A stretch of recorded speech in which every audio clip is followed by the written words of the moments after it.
Hello, welcome to lawyer academy India. और मेरा नाम है एडवोकेट करण मौर्य। हम लोग देख रहे हैं CP act, consumer protection act, और ये पार्ट 2 है। इससे पहले एक पार्ट बना चुका हूँ, देख लो। आईबीपीएस एसओ की अगर तैयारी कर रहे हो तो उसके लिए बहुत इंपॉर्टेंट लेक्चर है ये, ठीक है। और अगर एआई भी करने वाले हो तो उसके लिए भी ओके। तो 25 क्वेश्चंस होंगे, इसमें इंपॉर्टेंट क्वेश्चन होंगे। कितने आपके सही गए ये बात आप मेरे को बताओगे कमेंट में। चलो शुरू करते हैं अपना lecture. Under the consumer protection act, the three-tier structure of consumer protection, consumer dispute redressal commissions consist of the district commission, the state commission and the मतलब उपभोक्ता संरक्षण अधिनियम के अंतर्गत उपभोक्ता विवाद निवारण आयोगों की त्रिस्तरीय संरचना में जिला आयोग, राज्य आयोग और क्या शामिल है? आंसर दो मेरे को फटाक से 5 सेकंड में। ओके, बहुत सिंपल क्वेश्चन है।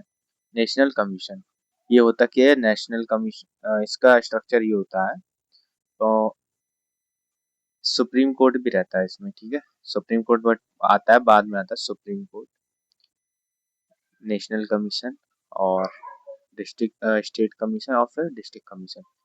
और इस बात को लेकर मैं श्योर नहीं हूँ कि हाई कोर्ट भी आता है या नहीं आता है, तो ये चीज आप एक बार चेक कर लेना। But last appeal supreme court में जाती है, ठीक है।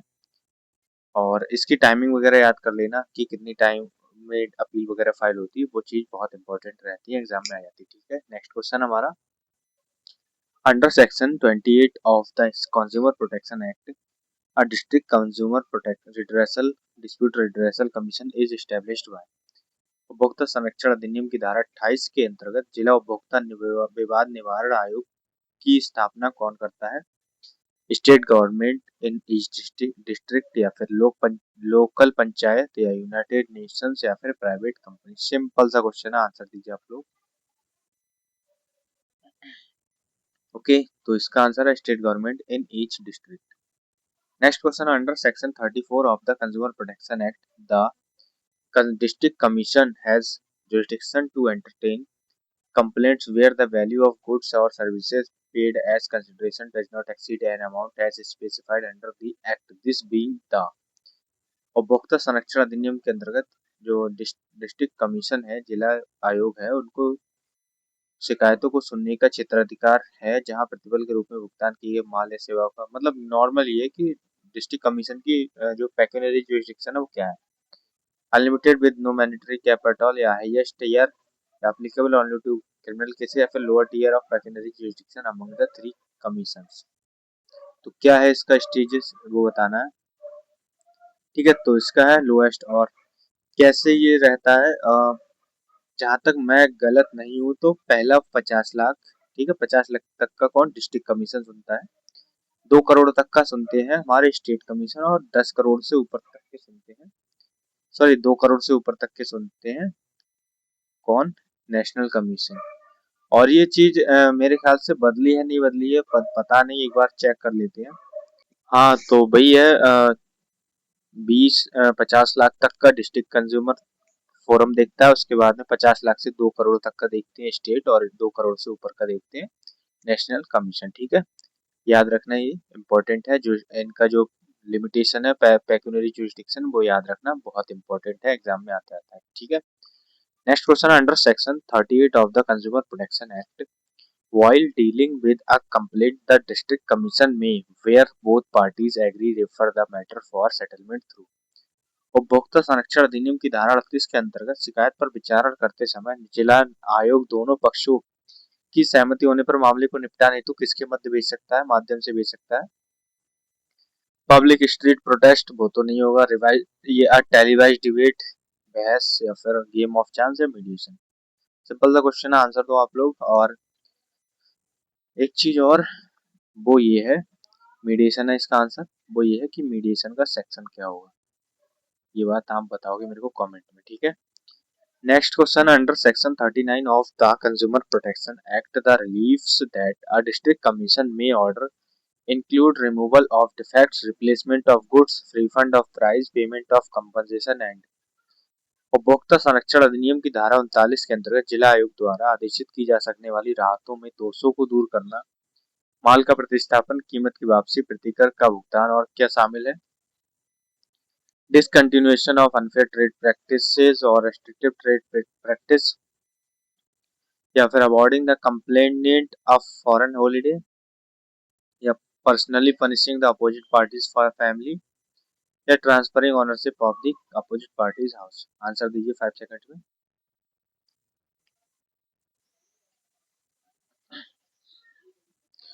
ओके, तो इसका answer discontinuation of unfair trade practice.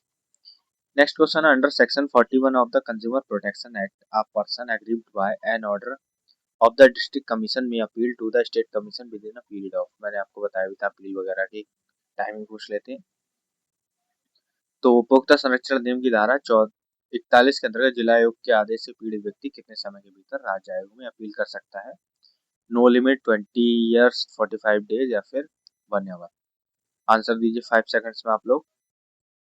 और आप लोगों को नोट्स वगैरह की नीड हो, नोट्स, मॉक टेस्ट वगैरह, तो सारी चीजें पूरा कॉम्बो बना रखा है IBPS SO के लिए।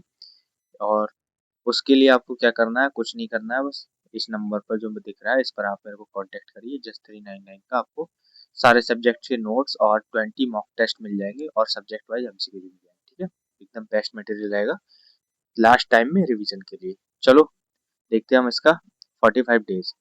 ये ऐसा होता है, मान लो डिस्ट्रिक्ट कमीशन है, ठीक है, डिस्ट्रिक्ट कमीशन में आप कोई केस दायर करना चाहते हो तो उसकी लिमिटेशन होती है 2 साल। ठीक है, 2 साल के विद इन आप 2 ईयर आप केस दायर कर सकते हो। मान लो आज 28 तारीख है, 28 जुलाई, तो 28 जुलाई को अगर आपके साथ कुछ होता है तो आप 2 साल बाद 28 जुलाई 2028 में आप केस दायर कर सकते हो। उसके हो सकता है हॉलीडेज वगैरह निकल जाए, मान लो 28 को है तो बंद है तो 29-30 को 1-2 दिन चलता है, तब तक आपकी लिमिटेशन रहती है। ठीक है, इसके बाद में हाई कोर्ट, वो सॉरी स्टेट कमीशन जाता है 45 डेज में। ठीक है, इसके बाद जाता है नेशनल कमीशन, वो जाता है हमारा 30 डेज में।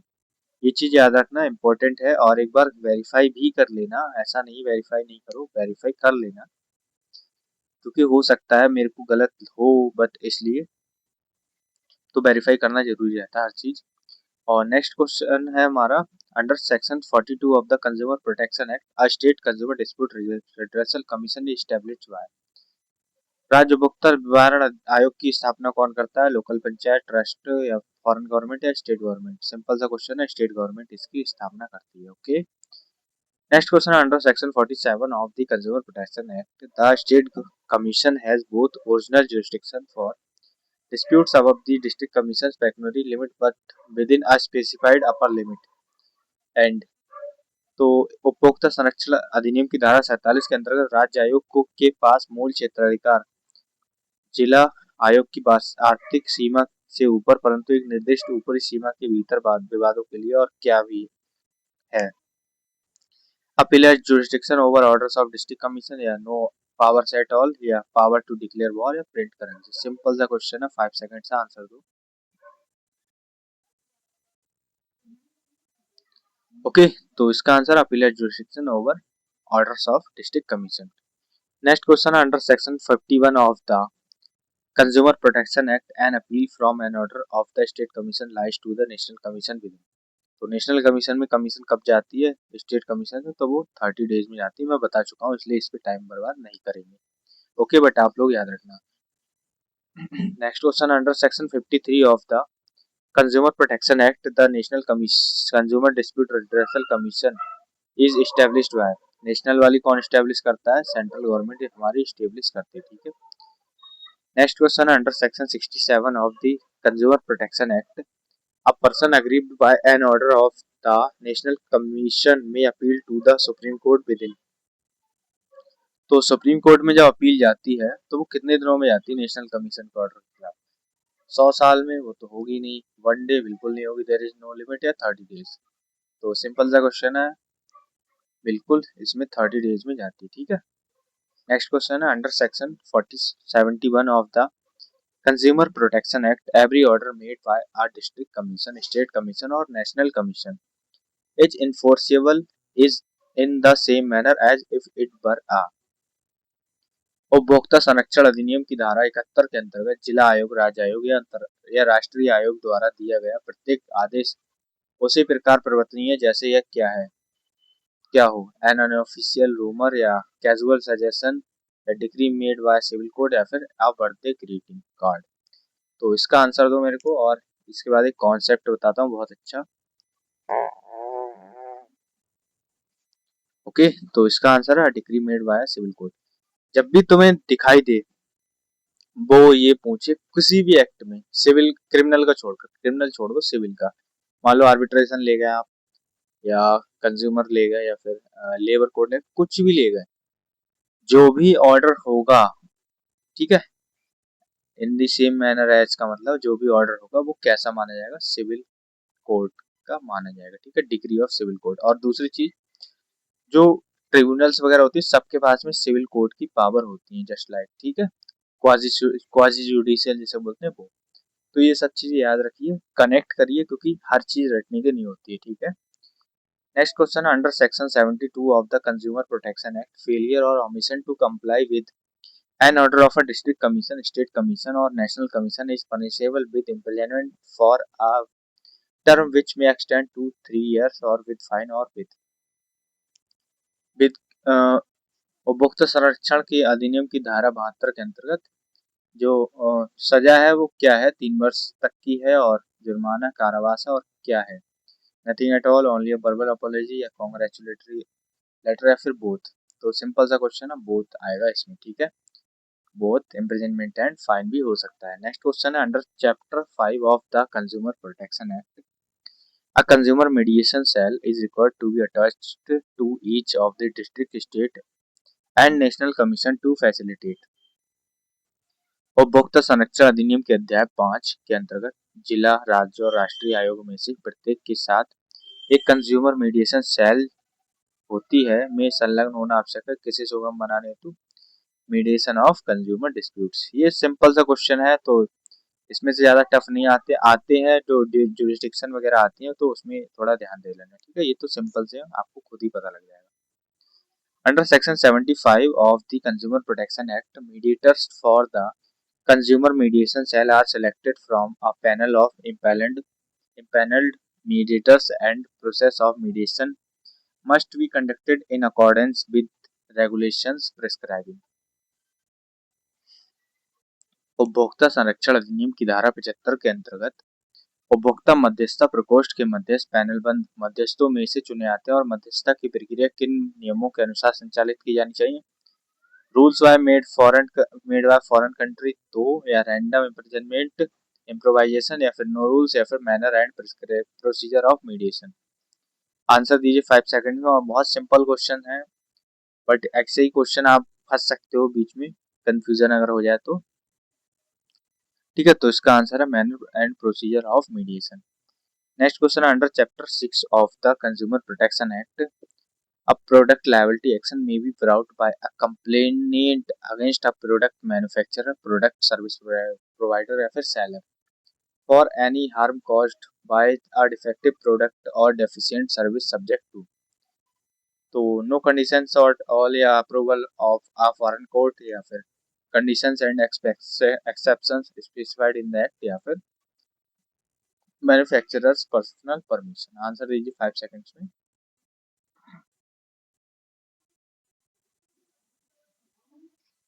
ओके, तो आंसर हमारा conditions and exceptions specified in the act.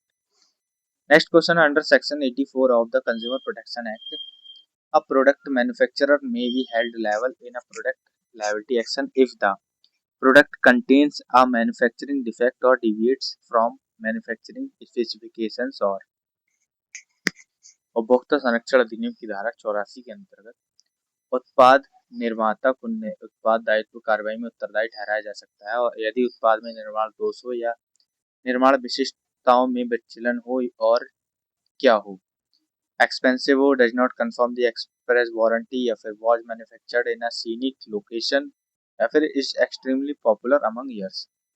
5 seconds आपके पास, आंसर दीजिए, और आप इन क्वेश्चंस में पक्का फंसोगे, पक्का आप इस चीज में गलत कर सकते हो, ठीक है। तो ये क्वेश्चन आप मार्क कर लेना, और इसका आंसर हमारा does not confirm the express warranty, ठीक है। वारंटी अगर वो नहीं लिखाता है और बोलता है कि भाई वारंटी है आपकी इतनी इतनी सालों की, तो वो गलत है।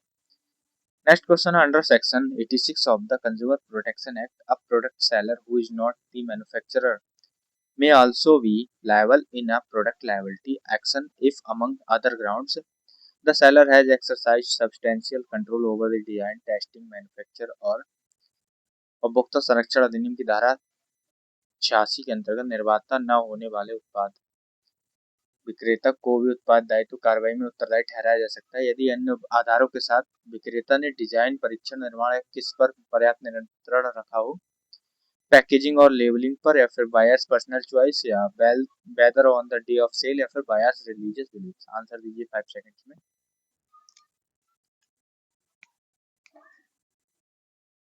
ओके, तो इसका आंसर है पैकेजिंग एंड लेबलिंग भी इसमें आ जाती है। Next question under section 87 of the consumer protection act, a product liability action can not be brought for harm caused by a product if at the time of harm the product was misused, altered or modified subject to certain exceptions. This reflects the principle that liability requires. उपभोक्ता संरक्षण अधिनियम की धारा 87 के अंतर्गत यदि हानि के समय उत्पाद का दुरुपयोग, परिवर्तन या संशोधन किया गया हो तो उत्पाद दायित्व कार्रवाई नहीं लाई जा सकती। कुछ अपवादों के अधीन यह सिद्धांत को दर्शाता है आज reasonable causal connection between the defect and harm, या liability only for the bias on negligence, या no connection whatsoever between defect and harm, या फिर automatic liability regardless of circumstances। 5 second से आंसर दीजिए।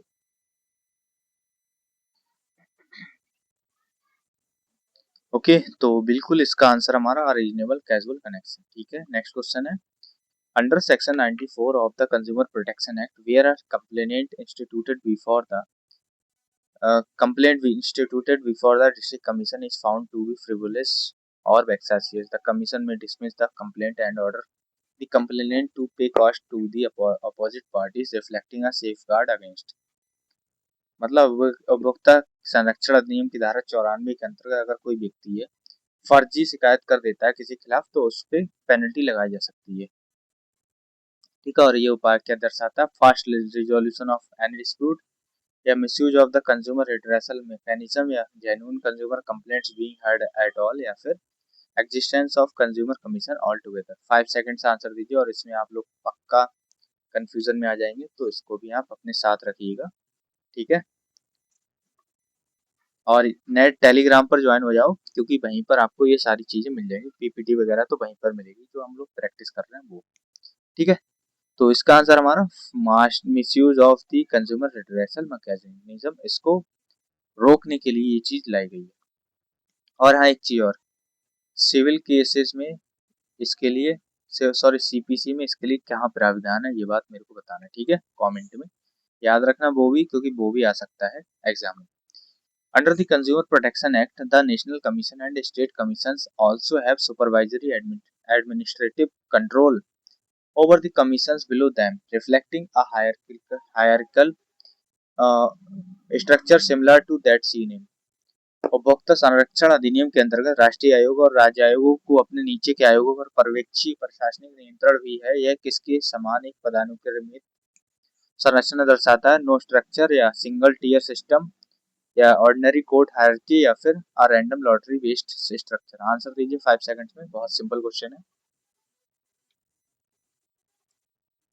ओके, तो इसका आंसर है ordinary court hierarchy, जैसे district court, high court, supreme court है तब वैसे ही। Next question under the consumer protection act, complainants before a district, state or national commission may be filed by the consumer, a recognized consumer association, the central or state government, one or more consumers on behalf of numerous consumers having the same interest, or in case of death of a consumer by।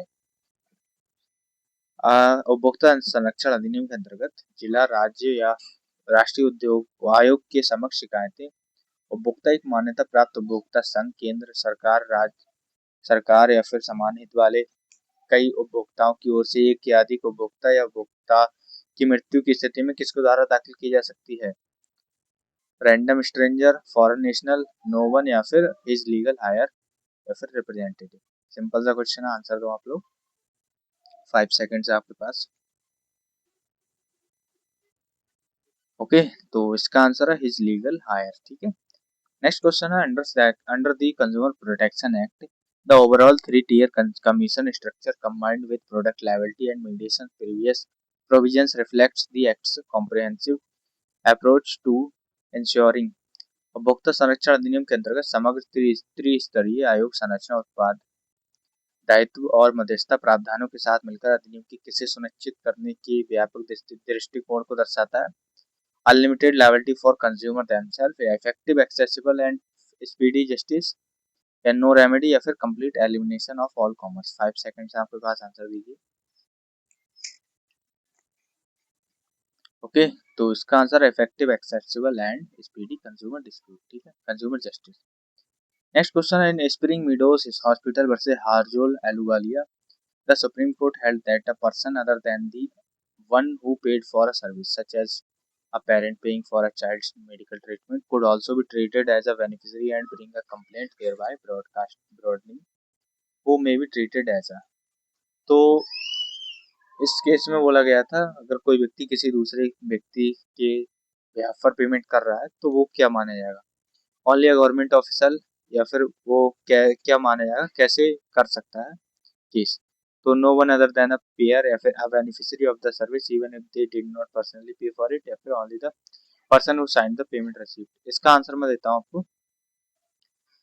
मान लो कि आप college में गए, ठीक है, आपने एक case सुना भी होगा पीडब्ल्यू का, फिजिक्स वाला का। अब मैं सॉरी फिजिक्स वालों, मैं आपको डिफेम नहीं कर रहा हूँ, बट केस स्टडी है तो बता रहा हूँ कि पीडब्ल्यू में एक बच्चे ने एडमिशन लिया, उसके पापा ने उसको फीस दी, ठीक है, फीस तो पापा ही भरेंगे, पापा ने भरी पीडब्ल्यू को, बट उस बच्चे को फिर जो वादे किए गए थे शायद वो वादे उसको नहीं पूरे किए गए उसके साथ में, तो फिर उन्होंने कंज्यूमर कंप्लेंट फाइल की। तो ये भी चीज मानी गई कि भले ही पापा ने पैसा दिया हो या उसने दिया हो, बट वो कंज्यूमर माना जाएगा। वो बेनिफिशियरी था, पापा ने पैसा दिया, बट फिर भी कंज्यूमर माना जाएगा।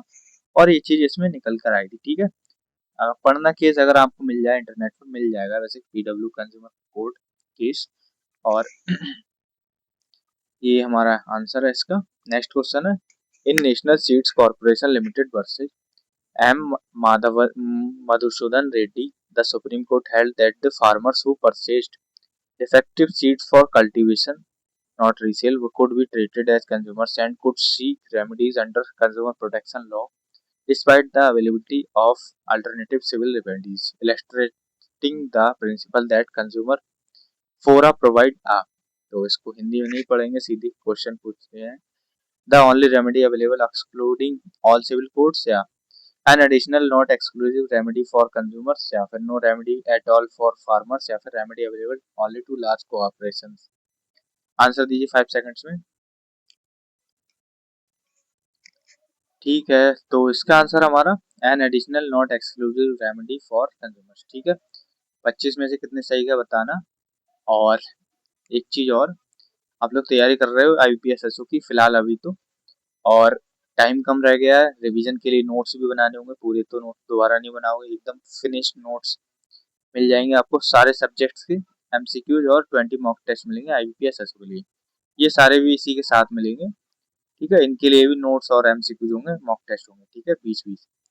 और ये सब कुछ भी नहीं करना है आपको, जस्ट 399 का है, इस पर पेमेंट कर दो, चाहे इस नंबर पर आप मेरे को व्हाट्सएप करो, पेमेंट करो, स्क्रीनशॉट भेज दो, 1 से 2 घंटे में आपको मटेरियल मिल जाएगा, ठीक है। और कोई भी जानकारी लेनी हो तो इसी नंबर पर ले लेना। बाकी मिलते हैं नेक्स्ट वीडियो में, तब तक के लिए जय हिंद।